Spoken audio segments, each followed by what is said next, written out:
Good morning, IBC family. I hope that you are doing well. I hope that Easter weekend was hopeful for you and full of just time of reflection on the cross and death and resurrection of Jesus. And so I hope that you were able to just find hope amidst what seems like a super hopeless situation. I'm here to talk about our Here journals for our IBC 260 reading plan. Today we're in 1 Corinthians 10. I love 1 Corinthians. It's one of my favorites. I love this passage because Paul is addressing the issue of idolatry in the hearts of people and the hearts of the people in Corinth at the time. And so, I can't pick one verse. I think y'all know that about me by now. But so several things stuck out to me from this passage.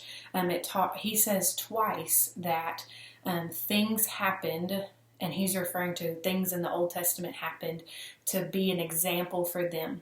So Paul is saying, okay, our fathers and our ancestors went through these things so we can observe what they did, wrong or right, and follow in their footsteps in the positive way, not necessarily in the negative way. And so Paul says they struggled with idolatry and they desired evil, and these things happened so that we could see an example and not desire those evil things either.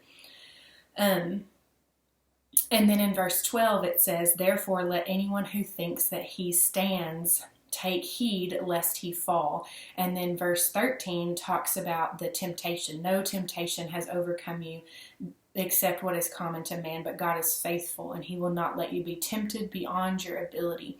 But with the temptation, he will always provide a way for you to escape it, that you may be able to endure it. And so I think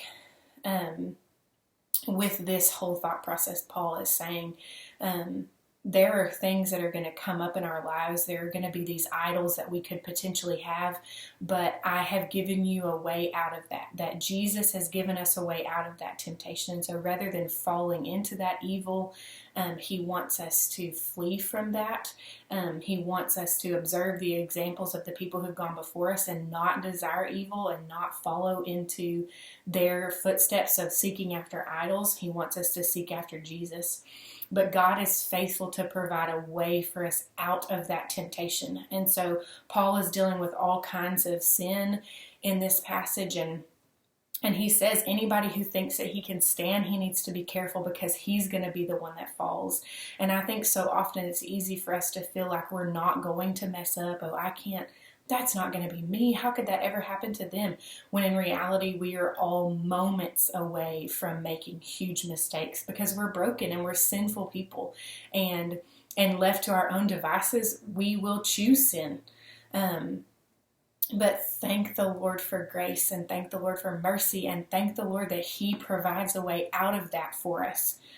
And so I think that us seeking after Jesus is what he wants, or what Paul is talking about here. And then it goes on to say that everything we do, whatever we eat or drink, we should do for the glory of the Lord. And Paul's talking about food sacrificed to idols and some other things that he was addressing that was going on in the church at the time. But whatever they do, whatever they eat, whatever they drink, that they should do all for the glory of the Lord.